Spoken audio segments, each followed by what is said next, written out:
Bueno, Juan Werner, ingeniero industrial de UBA, posee posgrados en diversos management, estrategia e innovación en el IA Argentina, IS y Harvard España, Francia y recientemente en la Singularity University de Estados Unidos. Comenzó su carrera laboral en Alemania, luego en España, ocupando puestos directivos en Siemens en la industria eléctrica automotriz. De regreso a la Argentina, estuvo en la Gerencia General de Comunicaciones de IBHG Motorola, lideró la startup comercial de telefonía celular del grupo Telefónica Unifón en el interior del país. Posteriormente, asumió la dirección general, la vicepresidenta del área residencial y finalmente la gerencia general del grupo Telefónica. Fue presidente y CEO de Telefe, canal líder de TV abierta, empresa de la cual se retiró en febrero de este año tras vender sus activos a Viacom Internacional. Actualmente Juan es asesor, mentor e inversor ángel de emprendimientos basado en tecnologías disruptivas y miembro honorario de la Cámara que estimulan el ecosistema de innovación del país. Gigante el aplauso.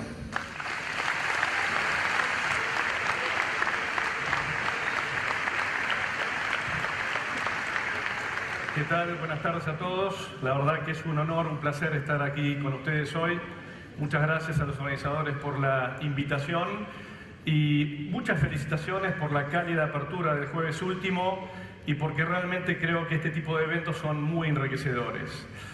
La verdad que estamos viviendo un momento único, fascinante en la historia de la humanidad, un momento en donde la tecnología, como ustedes habrán podido evidenciar los últimos días, es el gran combustible, es el gran motor de la transformación que se está generando hoy en la humanidad. Y son ustedes, justamente, ustedes en su ciclo de vida, los que van a ver, van a ser testigos de esa gran transformación radical sin precedentes en la historia de la humanidad. Y de esto hay conciencia absoluta, tanto en científicos, en filósofos y hasta antropólogos.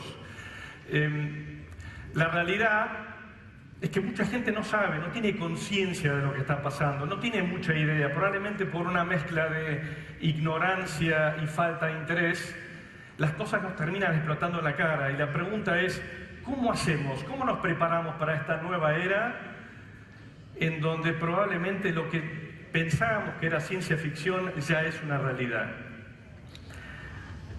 Recientemente tuve en la presentación, yo estudié en la Singularity University el año pasado.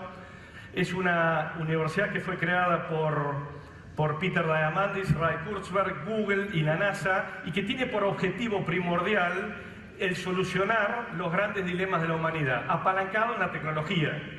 Y ellos tienen tres leitmotiv, tres drivers, uno de los cuales lo anticipó el ministro de Ciencia y Tecnología el jueves pasado, que estamos pasando de la linealidad del crecimiento lineal a exponencial. Después vamos a hablar un poquito de esto.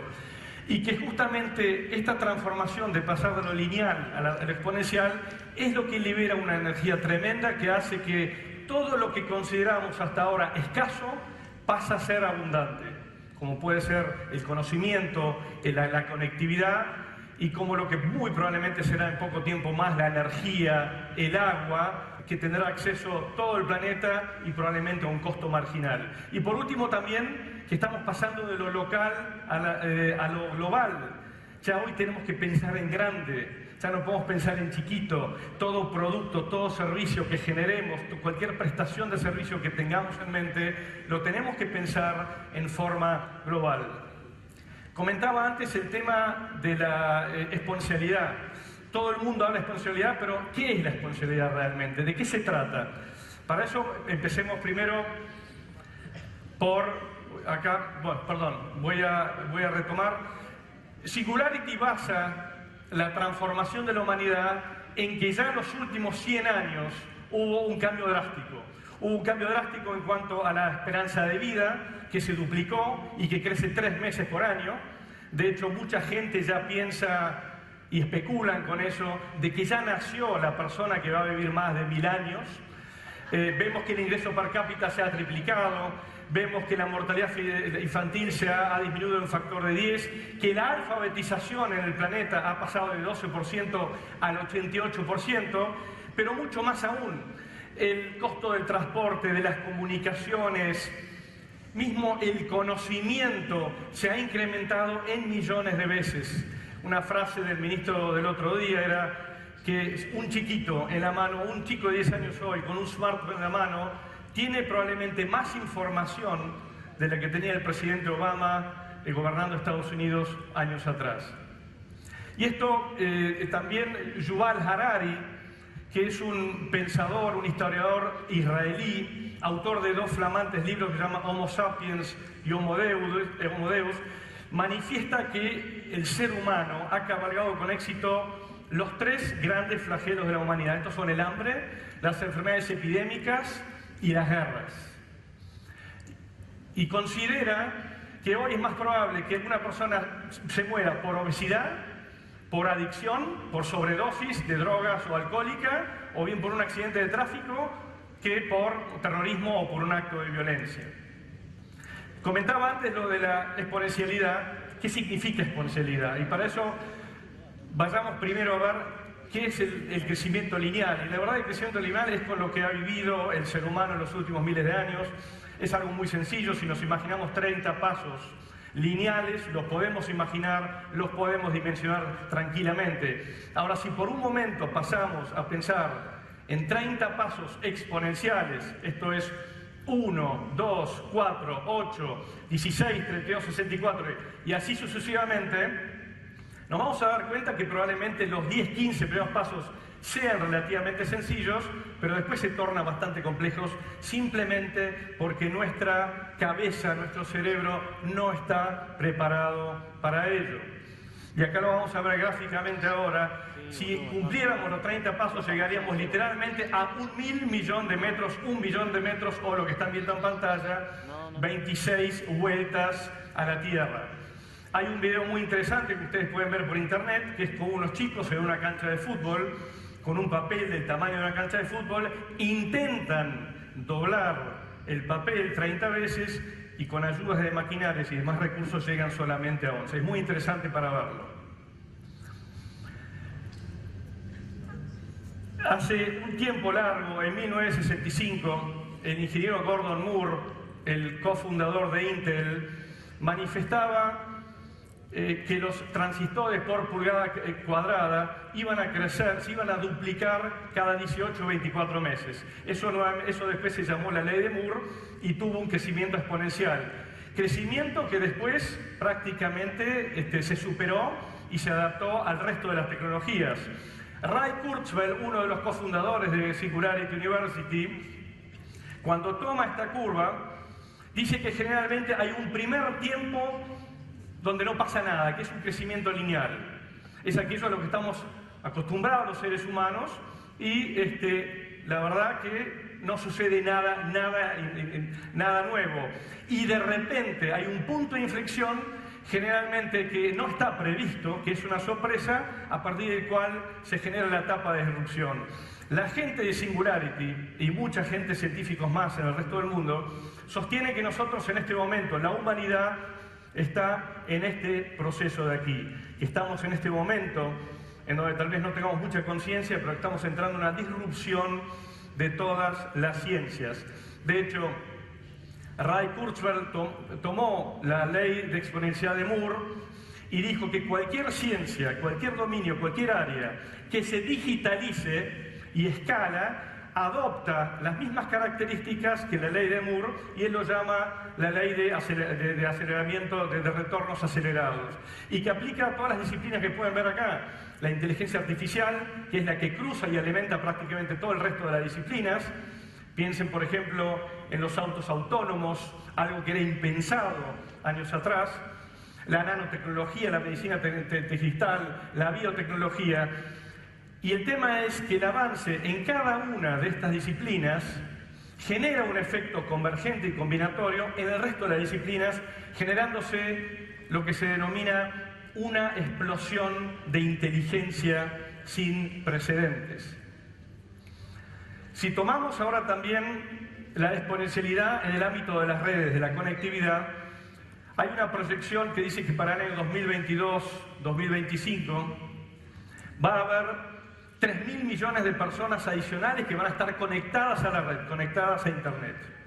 Ahora, Peter Diamandis, de Singularity, menciona que si los esfuerzos denodados de Google, de Facebook y sobre todo de un empresario que está pisando cada vez más fuerte, que es Elon Musk, probablemente tengamos la oportunidad de que el 100% del planeta esté conectado para esta época. Esto significa 5.000 millones de personas conectadas, 5.000 millones de mentes nuevas, capaces de imaginar, capaces de innovar, capaces de emprender y de aportar. Con lo cual la innovación puede surgir de cualquier lugar del planeta. Pero acá solamente estamos hablando de personas conectadas y encima a eso le agregamos algo que ustedes deben haber visto estos últimos días, el Internet de las cosas. Las proyecciones más conservadoras dicen que para el 2020 van a haber 500 billones de aparatos conectados y al menos 100 millones de sensores, incluso en el cuerpo humano, con lo cual es increíble lo que acá puede llegar a pasar y por eso todos los científicos sostienen que estamos cerca de lo que se denomina la singularidad y que está proyectada para algún momento de los próximos 20 años. Algunos piensan que va a ocurrir antes del 2030, otros lo establecen más en el 2045. Ahora bien, ¿qué es la singularidad? Y lo pueden ver la definición en Wikipedia.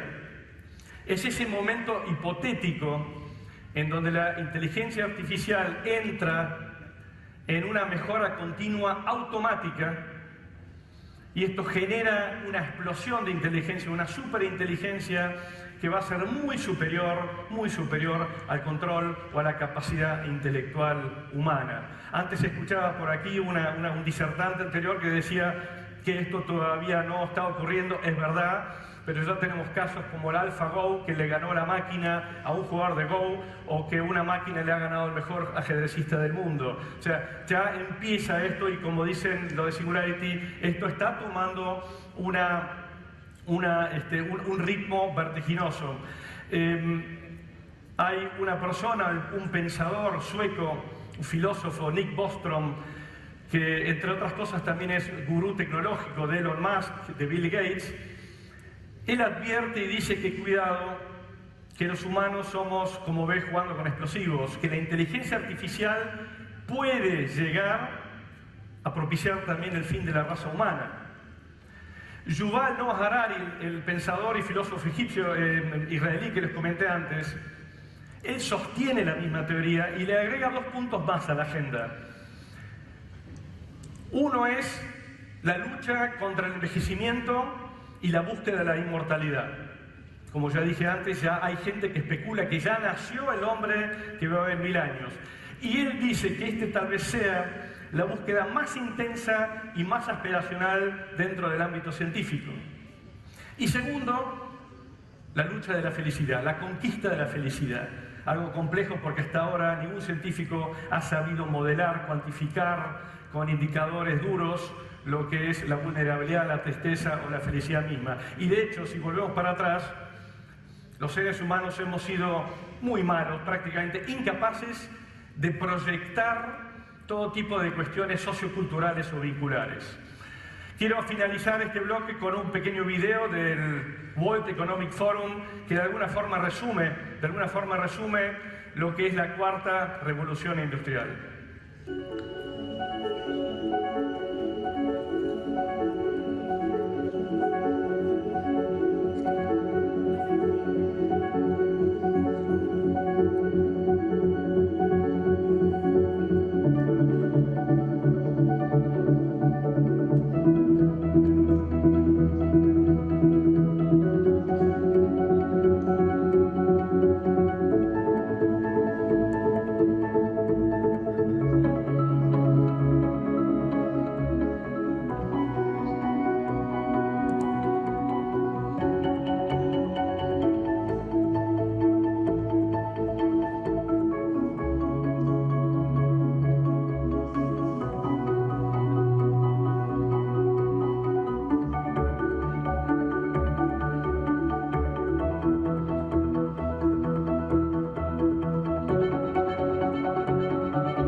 cuarta revolución industrial justamente combina el mundo digital con el mundo físico y con el mundo biológico.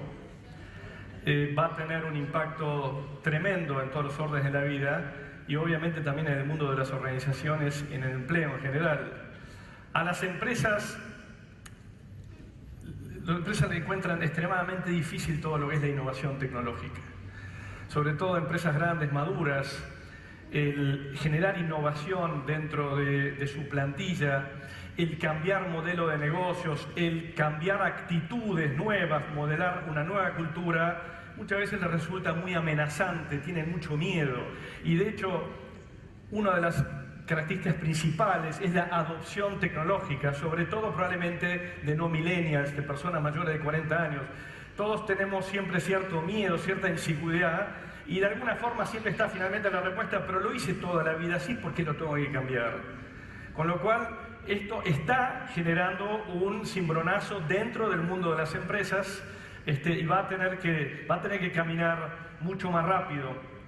De hecho,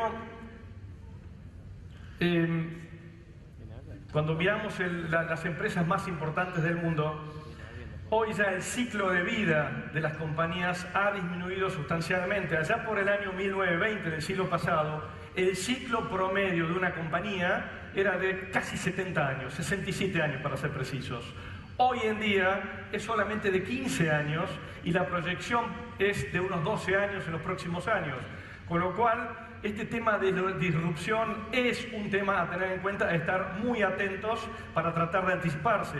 Hay un caso ahora único en la historia, que es que las 5 compañías más importantes del mundo en este momento, que prácticamente lo usamos todos los días y que son las de mayor valuación en capitalización bursátil, son las que ven en pantalla. Esto no ha sucedido jamás, jamás. Y para hablar de disrupción y de las consecuencias de la disrupción, probablemente les tenga que anticipar este tema que ya lo habrán visto en varios ejemplos, el caso de Kodak. Kodak era un genérico de la fotografía en el siglo pasado. Ellos mismos inventaron la máquina digital en el año 75, pero quedaron atrapados en su modelo de negocios que era el rollo. Lo irónico de esta historia es que en el año 2012, el año que entra en quiebra Kodak, aparece una compañía, una pequeña compañía digital de solo 13 personas que es comprada por Facebook por $1.000 millones. Esa compañía 2 años más tarde ya valía $35.000 millones. Hoy no tengo idea cuánto puede valer. Es una compañía que seguramente todos ustedes usan todos los días, que es Instagram.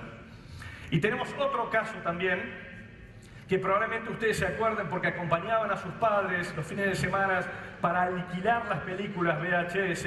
Es el caso de Blockbuster, que dominaba el mundo del alquiler de las películas, pero no supo anticipar el streaming en general y mucho menos supo anticipar la movida de Netflix. Netflix, de hecho, empezó a competirle a Blockbuster con el mismo modelo de negocios, era el delivery de películas a domicilio, pero ellos con cierta dificultad supieron anticipar, supieron ver el tema de que se venía el streaming. Está el caso de, también lo comentaba el otro día el ministro de Ciencia y Tecnología, compañías hoy que generan una plataforma abierta, plataformas que democratizan, que masifican y que desintermedian los servicios sin ningún tipo de activo y que hoy tienen más valor que las compañías líderes tradicionales del sector. Estamos hablando de Uber, estamos hablando de Airbnb, estamos hablando de Facebook. De hecho, hay una fase muy famosa en el ámbito empresario, es que se dice que a cada sector, a cada empresa, le va a llegar su Airbnb. Con lo cual el mensaje es: hacé la disrupción vos mismo, canibalizate vos mismo, porque si te quedás, alguien más que no lo vas a saber venir lo va a hacer por vos y eso puede ser muy aterrador.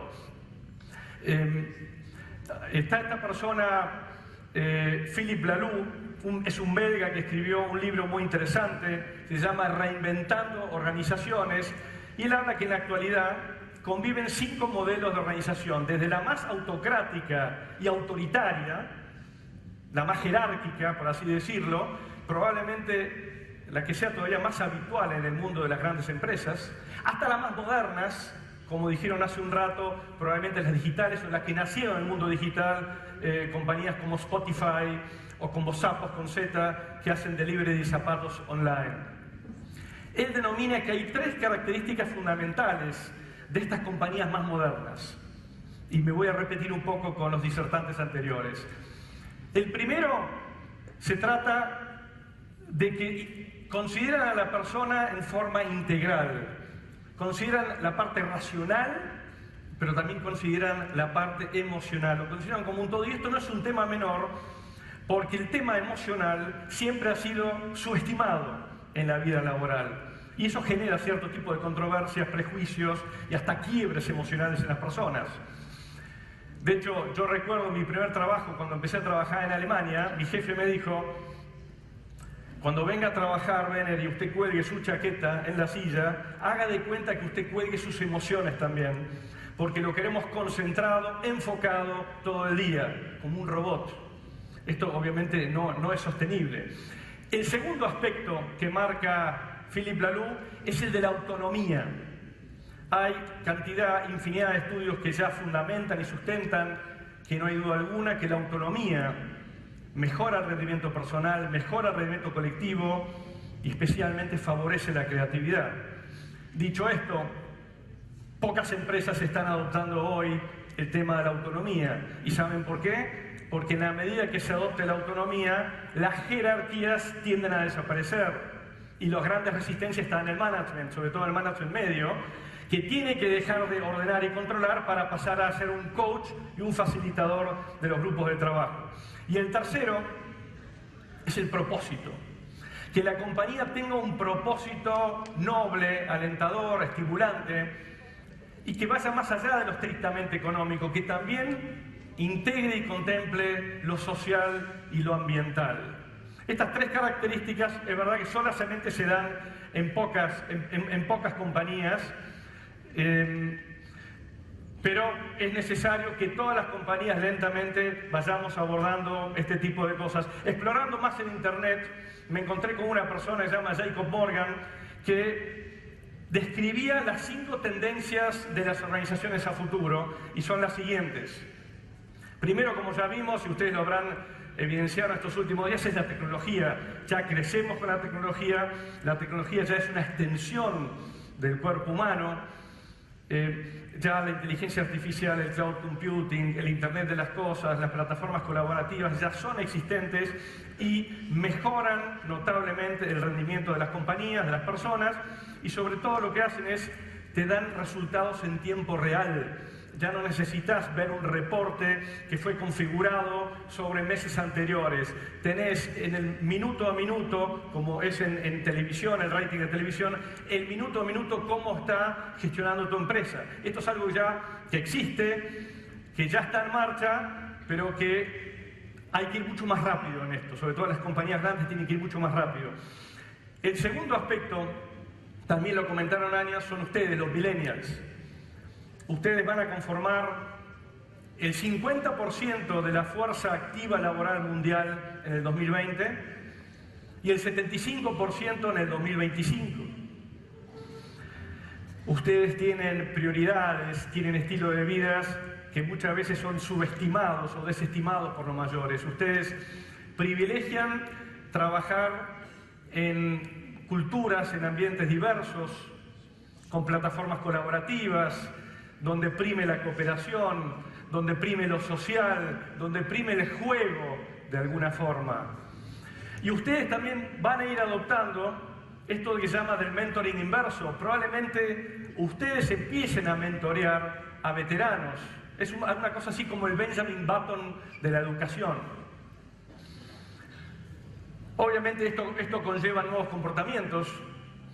La forma como aprendemos, cómo nos relacionamos, cómo nos comunicamos, cómo hacemos pública nuestra vida, como dijeron antes, tuiteamos nuestros pensamientos, compartimos nuestras intimidades en Facebook, posteamos nuestras fotos en Instagram y prácticamente toda la experiencia laboral la tenemos en LinkedIn, y probablemente si yo googleara a alguno de ustedes hoy, seguramente me encuentre con alguna información interesante. La movilidad hace que el trabajo ya no es un lugar al que yo tenga que ir, sino que yo el trabajo lo llevo conmigo a través de mi laptop, mi tablet o mi smartphone. Esto es un cambio importantísimo, cuya resultante ya no es ni siquiera el home working, es el trabajo nómade, porque yo puedo estar en cualquier parte del planeta, conectado, cumpliendo mis objetivos, sin necesidad de acudir a ningún lugar. Y esto es algo también que las grandes compañías, sobre todo las compañías tecnológicas de Estados Unidos, ya están muy avanzadas en esta materia. Y por último está, por supuesto, la globalización. Hoy el mundo es una gran ciudad en donde el tipo de cambio, incluso el idioma, el lugar físico ya no es tan relevante. Hoy cualquier compañía puede tomar el talento de cualquier parte del mundo sin ningún problema. Y probablemente el factor relevante va a ser la diversidad cultural para las compañías. De hecho, el trabajo ya no es algo que nosotros vamos a buscar. Probablemente justamente con la inteligencia artificial, el trabajo es algo que va a venir hacia mí, me va a buscar a mí. Esto es algo también, una tendencia que ya se está dando. Quiero compartir ahora también, para resumir este bloque, un video de un alemán, Gerd Leonhard, y autor de un libro muy interesante que se llama Tecnología versus Humanidad, que destaca obviamente y valida el avance de la tecnología, pero que dice, cuidado, no nos dejemos engañar, la importancia está en el ser humano, la importancia está en nuestros valores, la importancia está en la ética que apliquemos a las tecnologías.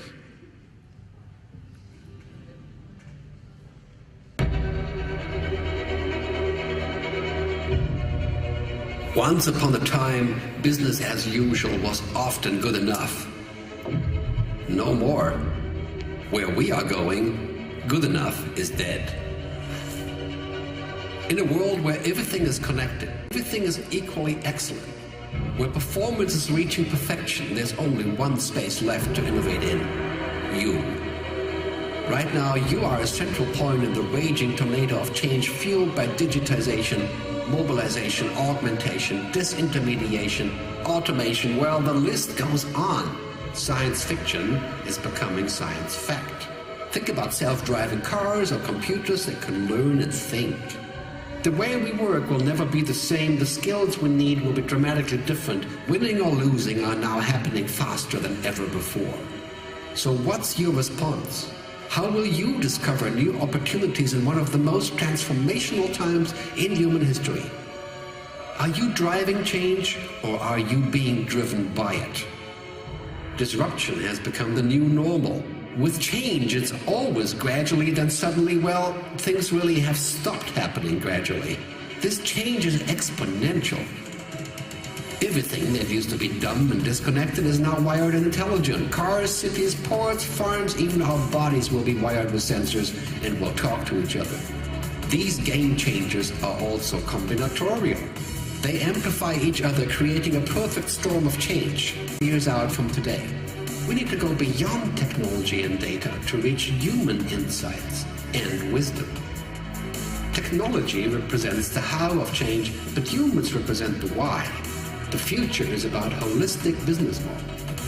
The opportunity is to be liquid, to learn just in time, not just in case, not single improvements, but complete transformations, not individual systems, but new ecosystems. Humanity is where true and lasting value is created. We will engage, relate, and buy things because of the experiences they provide, because of their transformative power. The future doesn't just happen, the future gets happened. The new way to work is to embrace technology, but not to become it. The future is in technology, yet the bigger future lies in transcending it. Let's live and lead from here.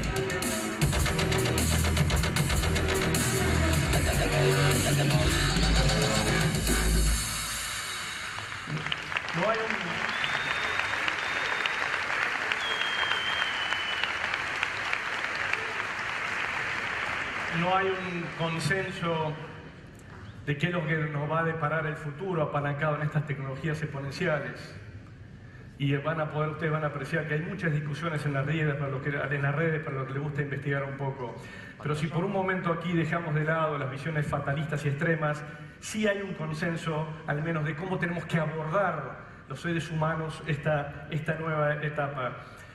Sabemos todos que las que las disciplinas STEAM, que son ciencia, tecnología, ingeniería, matemáticas, son definitivamente las más buscadas, las más pretendidas en todo el planeta. En todos los países del mundo faltan ingenieros, faltan matemáticos, faltan físicos, faltan científicos. Probablemente podamos decir que todos ustedes tienen las capacidades necesarias. La pregunta surge, ¿son suficientes las capacidades que ustedes han desarrollado para poder enfrentar con éxito esta nueva etapa que se avecina? Casi el 70% de los chicos que hoy están en primaria, el día que egresen, van a tener un trabajo que hoy no existe. Y hay una proyección que dice que para el 2030 el 85% de los trabajos en el 2030 son todas tareas, todos trabajos que hoy no existen. En las empresas, o al menos cuando yo trabajaba en ellas hasta febrero de este año, solíamos contratar a la gente por su capacidad intelectual, cuando nos seducía por la forma como manejaba los números, la inteligencia, el IQ.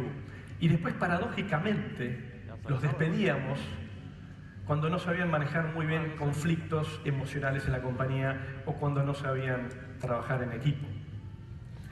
Santiago Bilinkis, un speaker futurista, autor del libro Pasaje al Futuro, escribía en una columna en La Nación semanas atrás que imaginemos por un momento como que si fuéramos convocados a las próximas Olimpiadas, pero que la disciplina a ejercer recién nos va a ser revelada el día anterior.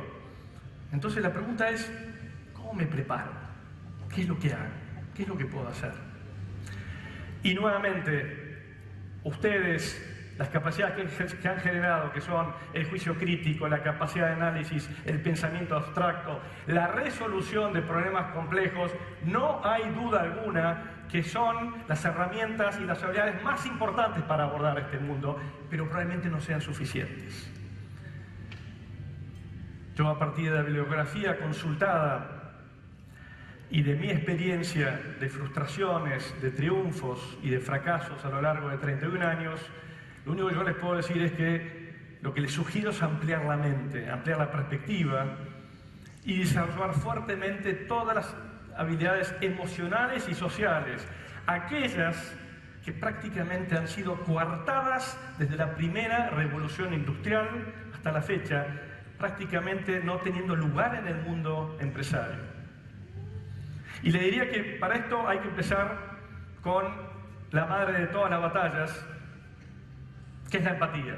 ¿Qué es la empatía? Es saber ubicarse en el lugar del otro, cómo siente, cómo vive, cómo ve, qué perspectiva tiene la otra persona.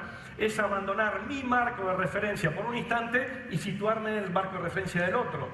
No es nada sencillo esto, porque generalmente percibimos la realidad a través de un filtro condicionado por prejuicios, por creencias y por mandatos ancestrales y familiares. Entonces, esto es muy importante que poder ejercerlo, y hay algunos investigadores que indican que la mejor forma de ampliar la sensibilidad y el entendimiento de los complejos procesos humanos es estudiando filosofía, literatura, leyendo novelas, los grandes clásicos de las novelas. ¿Por qué? Porque son los novelistas los que ellos con mucho tino nos hacen inmersos en historias y nos meten en personajes de una forma bellísima. Para algunos de ustedes que hayan leído 100 años de soledad de Gabriel García Márquez, y cuando describe el pueblo Macondo y el personaje Aureliano Buendía y el resto de personajes, es como uno se sintiera ahí y sintiera el aroma del pueblo y viera los gestos de los personajes. Yo recuerdo en el 2008, siendo gerente general de Telefónica, tuvimos un conflicto muy severo con el gremio paró nuestras actividades durante 5 meses, y no era por un tema salarial, era por un tema de horario de trabajo. Todavía venimos arrastrando la gran crisis nacional del 2001-2002, y yo sostenía, como buen alemán, decía, hay que trabajar y hay que trabajar más, no solamente 8 horas. Y ellos sostenían que no, que había que trabajar 6 horas y media. Bueno, entramos en un debate que no terminó. Finalmente el gobierno dictó conciliación obligatoria, obviamente en contra de la compañía. Pero eso no fue lo peor. Lo peor es que habíamos perdido todos. Habíamos perdido la confianza de nuestros clientes. Habíamos perdido el clima de respeto y confianza entre gremio y empresa. Habíamos perdido muchísimo dinero, pero muy especialmente habíamos perdido la confianza del personal. Y la verdad que ahí nos pusimos a pensar, hicimos cierta autocrítica, reflexión los directivos, y nos dimos cuenta que ninguno de nosotros tenía ni idea ni de la historia, ni de la cultura argentina, ni de cómo se había generado todo el tema del sindicalismo en la Argentina. Entonces, por consejo de un colaborador mío, un abogado muy interesante, me dijo, contratemos un profesor de historia que nos introdujo en los orígenes del movimiento obrero argentino, allá por 1930, mucho antes de Perón. Y la realidad es que el empezar a entender cómo ellos, cómo el sindicalismo, cómo el movimiento obrero argentino percibía la vida, cómo ellos sentían los miedos que tenían, las frustraciones, y cómo ellos percibían y cómo se percibían amenazados por parte de las empresas, la verdad que nos amplió la sensibilidad, nos generó un entendimiento como nunca habíamos tenido antes, y a partir de ahí se generó una relación absolutamente diferente, próspera. Eso no quiere decir que después no haya habido desencuentros o discusiones fuertes, pero siempre se mantuvieron en un ámbito de respeto, de cordialidad y de confianza. De hecho, lo primero que hice cuando fui a Telefe, lo primero que hice fue me junté a comer un asado con el gremio, simplemente para conocerlos y que ellos me conozcan y generar la confianza. Y cuando en este mundo en donde estamos constantemente avasallados por productos y servicios constantemente, la verdad que nos damos cuenta que la funcionalidad de los productos per se ya no son suficientes. Necesitamos dotar a los productos de cierta belleza, de cierta seducción, de un vínculo emocional con quien lo use, en definitiva de generar una experiencia nueva, una experiencia única. Y me gusta recordar aquí un suceso que yo creo que cambió la historia de la conectividad en el mundo. Ocurrió hace más de 10 años en San Francisco.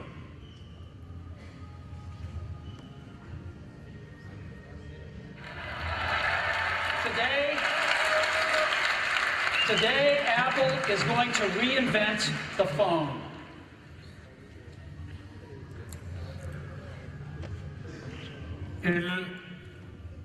El juego, la verdad que pensar que en términos empresarios tiene que persistir la seriedad, la solemnidad, la atención, es muy limitado y es muy triste. No llega a rescatar, no llega a capitalizar el máximo que nosotros tenemos para aportar.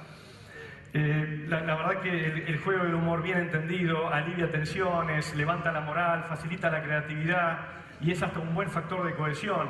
Sin embargo, lamentablemente hoy, muchas compañías todavía insisten en que la amenaza, la presión, la extorsión son herramientas efectivas para generar resultados, al menos en el corto plazo. En Estados Unidos, que tienen estadísticas para todos los gustos, han estudiado que los niños normalmente ríen 400 veces al día y que un adulto no supera las 100 y que la media está entre 20 y 30 veces. Y la verdad que sonreír, reír, no cuesta absolutamente nada.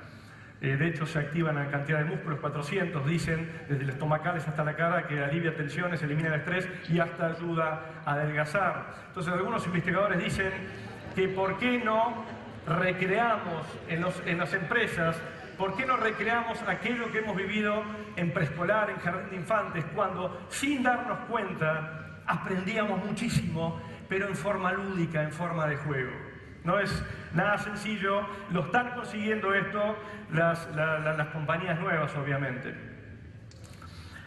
Y ¿cuántas veces las personas nos quedamos encerrados en lo chiquitito, en los problemas, en las urgencias, en las nimiedades, en las cosas pequeñas? Sobre todo cuando nos topamos con personas o ambientes quejosos. Se quedan totalmente atrapados, sin poder ver lo bello de la vida o del proyecto en el que están metidos, sin poder ver el largo plazo. El tema de la visión es una cuestión de saber tomar distancia ocasionalmente, reencuadrar, salirse por un momento, contextualizar, recontextualizar el problema, y eso nos va a dar la posibilidad de de repente detectar patrones o cosas inconexas aparentemente, y también de saber leer entre líneas. Y sobre todo, para ustedes, los ingenieros, para mí, nosotros todos tenemos una fuerte tendencia a enfocarnos y a obsesionarnos con números, con estadísticas y con promedios. Y corremos el riesgo de esta forma de sobresimplificar los problemas. Tenemos que saber que hay muchos mensajes emergentes que surgen a través de disciplinas como la antropología o la etnografía, que son estudios, data muy importante, que surge a través de la observación de personas, de grupos de personas o de grupos culturales. Esto es lo que aplicó Netflix. Netflix está lleno de ingenieros, tiene algoritmos, es una empresa de inteligencia artificial, pero Netflix, gran parte del éxito que tiene, por el cual hoy tiene más de 100 millones de suscriptores, es porque también supo, en el momento indicado, contratar antropólogos y etnógrafos que les dieron mensajes importantísimos cualitativos que, si uno veía solamente los números, no se daba cuenta. Y con eso pudo integrar estudios y su estrategia comercial y su estrategia de cliente. Hay dos profesores americanos, se llaman Gary Saul Morson y Martín Shapiro.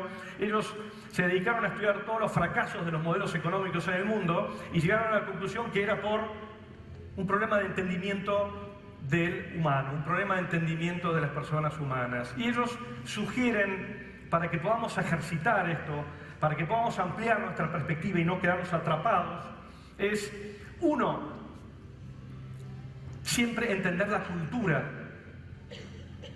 Cuando estamos por tomar una decisión, la cultura que lo rodea, no importa el tópico, el área o el problema que tenemos enfrente. Segundo es comprender la utilidad de la historia, aquello que han padecido las personas y por lo cuales hoy son como son, que en algunos casos también puede ser un buen predictor, no siempre. Y tercero, las consideraciones éticas. Y hablando de ética, hasta ahora vimos todo el tema de la tecnología, y lo dijo Gerd Leonhard en su video. La tecnología no tiene valores, la tecnología no tiene moral, no tiene alma, la tecnología no tiene ética, la tecnología no es objetiva. Cuando tenemos un algoritmo, y by the way, 74% de los algoritmos creados en los últimos años han fracasado rotundamente, cuando generamos un algoritmo, solemos alimentar ese algoritmo con nuestras creencias, con nuestros prejuicios y con nuestros sesgos y mandatos. Con lo cual no somos objetivos y lo tenemos que entender. De hecho, hay algunos científicos que advierten y dicen, cuidado, que si confiamos ciegamente en la tecnología, podemos llegar a generar un arma de destrucción masiva. Así que tenemos que tener mucho cuidado con esto. Piensen ustedes también que las regulaciones, las leyes que nos gobiernan aquí en Argentina y el resto del mundo son muy viejas, fueron creadas en épocas diferentes, hace mucho tiempo, y para intereses diferentes. No termina de entender qué es lo que pasa en el mundo de la tecnología, con lo cual van muy lentas, llegan muy tarde, con lo cual lo único que nos queda es el ser humano para aplicar la ética. Entonces lo que tenemos que hacer acá es ponerle tanto foco e intensidad a la discusión ética como a la tecnología misma. Piensen, si no, en la secuenciación del ADN, que ahora está saliendo mucho en los medios el tema de CRISPR. La secuenciación genética en el año 1999 costó 2.700 millones de dólares. 8 años más tarde, en 2007, tan solo $350.000. En el 2014, $1.000 la total secuenciación del genoma humano del ADN. Hoy debe estar en un par de decenas o cientos de dólares. Y piensen que si esto está libre, podemos hacer muchas correcciones genéticas para los que vayan a nacer, pero también podemos llegar a manipular ferozmente, diabólicamente los mismos. Con lo cual el tema ético es de mucha importancia. Y antes lo decía en el tema de los datos, cuando los datos, los reportes, las estadísticas nos abruman, nos avansallan, la verdad que todo parece ser lo mismo, ya no son distintivos, son todos iguales, con lo cual, tomar esos datos, esos reportes, conocer primero la audiencia y situarlos en un contexto y dotarlos de emoción es la forma como podemos hacer para que las cosas lleguen, los reportes, esos reportes fríos y duros, lleguen adecuadamente. Lo importante acá es que mientras nosotros estamos avasallados por todo tipo de experiencias de compra, de consumo, etcétera, saber que nuestra capacidad, nuestra atención es cada vez menor. Por eso decimos que la comunicación tiene que ser extraordinaria, tiene que ser realmente distintiva para que llegue a los corazones humanos. Y piensen ustedes los startups. Los startups solamente tienen 5 minutos, se llama speech, el pitch de los startups tiene solamente 5 minutos para explicar la estrategia de su negocio, explicar el modelo de negocios y para conectar emocionalmente con la audiencia, que generalmente son inversores, para que ese inversor realmente ponga dinero. En las empresas, por lo general, solemos hacer todo tipo de planes, solemos hacer todo tipo de procesos con mucha disciplina, pero la verdad que todos esos planes, todos esos procesos no sirven de nada, no tienen emoción alguna, no generan ningún compromiso o entrega, a menos que estén relacionados bajo un propósito masivo, transformador, noble, que realmente me convoque, me alinee y me inspire a mí como empleado para yo sumarme a esa contienda.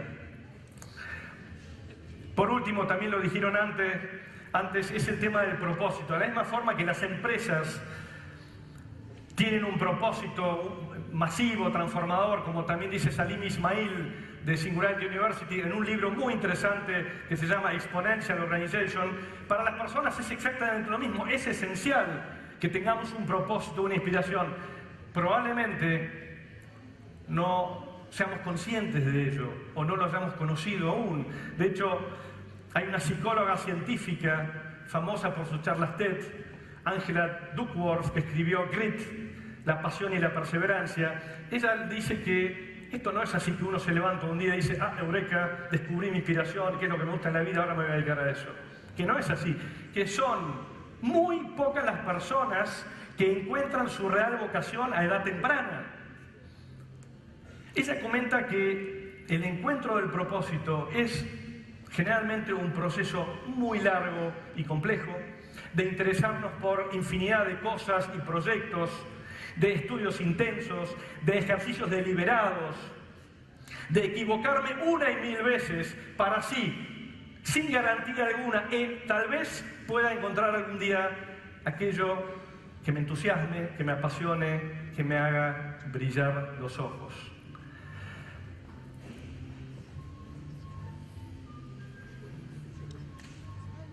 Lo ideal sería todos los atributos que ustedes ven acá, tanto del lado izquierdo como del lado derecho, tanto los racionales como los más sociales, emocionales, saber usarlos en forma segmentada, en función de la audiencia, en función del lugar, en función del momento.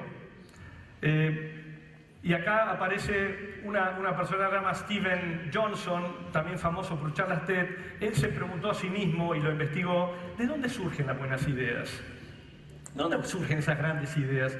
Y lo que concluye él, después de largos estudios científicos, es que la creatividad no es un proceso individual, no es un proceso único y disociado, sino que todo lo contrario, esos momentos eureka son procesos largos y complejos, de estudio, de confrontar con personas y con opiniones diferentes, de jugar, colaborar, pero también de discutir y presionar, de dejar fluir, de cooperar, de conectar y desconectar, y que de esa forma llega finalmente lo que es el proceso creativo un día, pero que no es esto de que un día uno se da la ducha y se encuentra con la gran oportunidad. Antes, décadas atrás, lo importante en la vida, o al menos cuando yo empecé mi trabajo, era el dinero, era el capital que tenía que tener una empresa para poder comprar maquinarias, recursos, etc. Hoy, sin embargo, lo importante son las ideas, es la creatividad. Y no nos equivoquemos, las tecnologías generan oportunidades, pero es la creatividad la que genera el valor. Yo tengo una gran coincidencia con todo esto, por eso también expuse todo lo que se les expuse, porque cuando yo vuelvo atrás en mi vida laboral intento recordar esos momentos memorables donde fluía y donde estaba apasionado, y son realmente los momentos en donde trabajaba en equipo, donde teníamos un objetivo noble, una visión compartida, donde trabajamos horas a destajos, a la noche, con mucho entusiasmo, con un montón de gente, donde vivíamos intensamente, pero también donde había carácter, donde había perseverancia, donde había tolerancia, porque en infinidad de momentos nos insultábamos, nos quebrábamos y teníamos ganas de mandar todo al diablo. Quiero finalizar esta charla con un video que yo creo que de alguna forma refleja lo que es la determinación, lo que es el coraje, lo que es la cooperación en un ambiente de supervivencia. Es una historia muy conocida por todos ustedes seguramente, es un grupo de jugadores de rugby uruguayos que allá por el año 72 tuvieron un grave accidente en la cordillera de los Andes y a cuyos protagonistas yo he tenido la oportunidad de conocer y tengo una admiración profunda por ellos.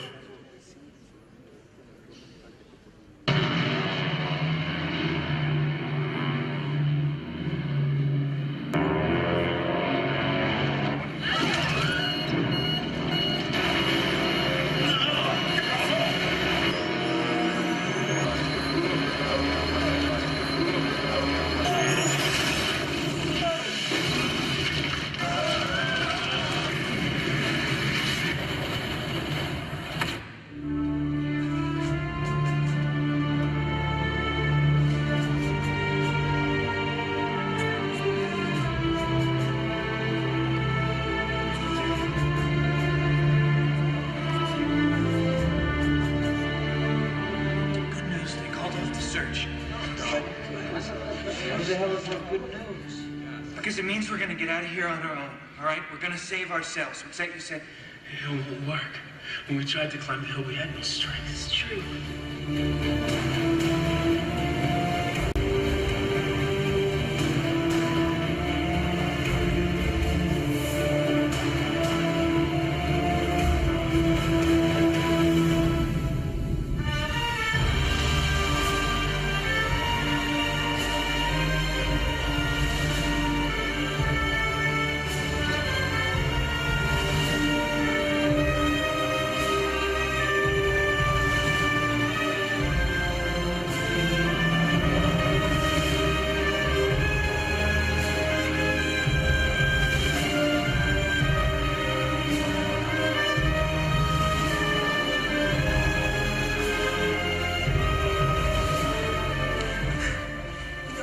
That we've lived this long the way we have, 70 days, that we climbed this mountain. You know what it is? It's impossible. It's impossible, and we did it. And see it in such a place, take it in. It's magnificent. It's God.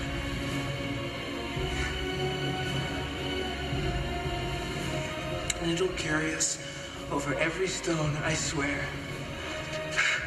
I swear it to you. We're gonna die now. Maybe. But if we die, we're gonna die walking.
agradezco su interés y su atención y estoy abierto a toda pregunta que tengan.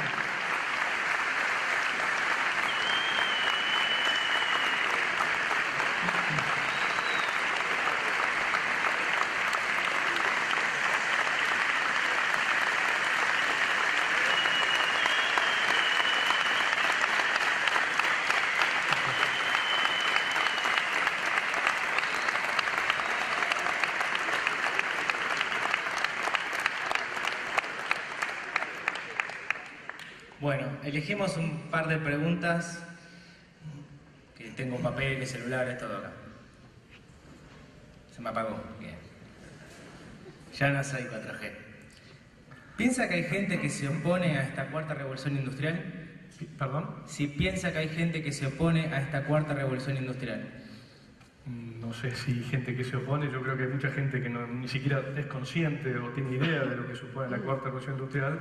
De hecho, es un concepto acuñado hace muy poco por el World Economic Forum, recién data del año pasado, con lo cual esto todavía tiene que transitar y yo creo que acá está en manos de los gobiernos, de las empresas, de los sindicatos, rápidamente capacitar o llevar todos estos mensajes a todo el mundo para que se tome conciencia de lo que no es de lo que se viene, de lo que ya está sucediendo.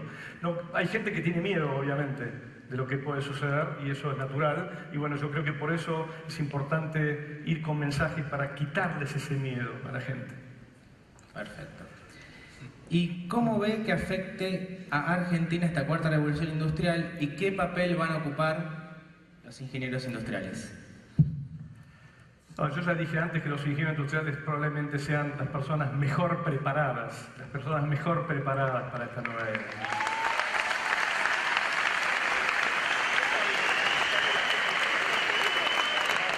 Pero, cuidado. Y voy a hablar por mí ahora, no por ustedes. Cuando yo me recibí de ingeniero, yo tenía una gran soberbia. Soberbia que la seguí manteniendo durante mucho tiempo a lo largo de mi vida laboral. De hecho, todavía me denomino a mí mismo como un analfabeto emocional. La vida me fue golpeando, por suerte siempre tuve oportunidades de revertir esto aprendiendo. El pasaje tal vez más duro de mi vida laboral fue trabajar en Telefe. Un ingeniero industrial trabajando en Telefe, dirigiendo un canal del espectáculo.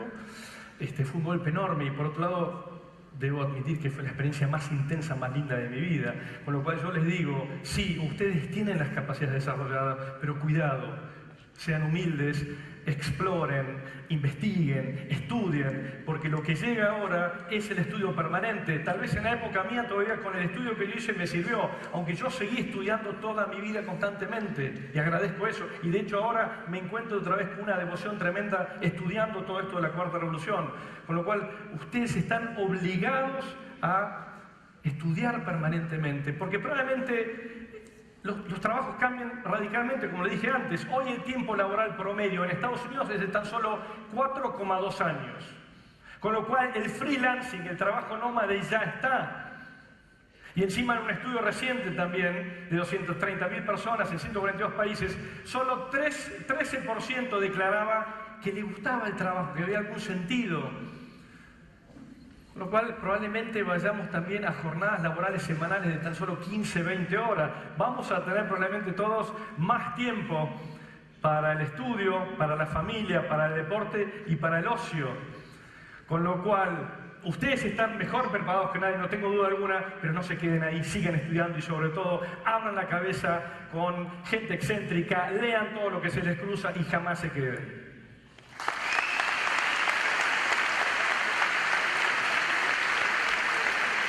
Gigante el aplauso. Tengo una partita última, muy personal. Yo de chico hacía atletismo y el atletismo me marcó, me forjó y me ayudó en su momento a superar muchos complejos que yo tenía. Y entonces, rastreando el atletismo, hay un personaje anónimo, desconocido para todos ustedes seguramente, que yo quiero que vean acá la historia del último video que les voy a mostrar, porque también para mí es un ejemplo de determinación y de coraje.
Estás loco. No llegarás a ningún sitio saltando al revés. Me dijo mi profesor de gimnasia en el instituto. Creo que su falta de confianza fue lo que más me animó a insistir. A atreverme con algo así. Saltar de espaldas mirando al cielo me daba otra perspectiva de las cosas. Me ayudaba. Recuerdo un artículo en el que un periodista escribió: cuando sus competidores empezaron a encontrar limitaciones en sus piernas, Dick Fosbury empezó a saltar con el cerebro. Me gustó. Creo que después de todo, solo tuve la valentía de atreverme a cambiar. Pensé que merecía la pena intentarlo.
Dick Fosbury ganó una medalla olímpica, la medalla de oro en las Olimpiadas de 1968 en México, estableciendo récord olímpico y la mejor marca anual.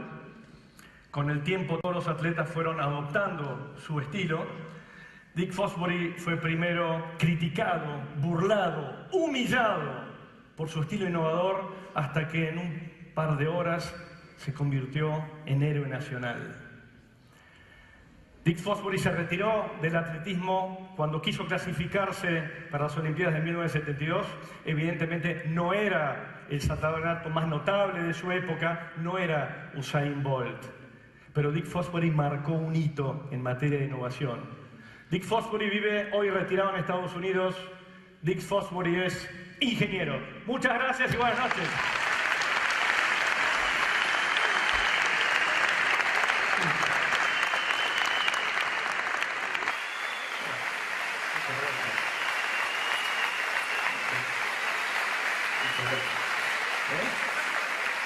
Muchas gracias a todos ustedes.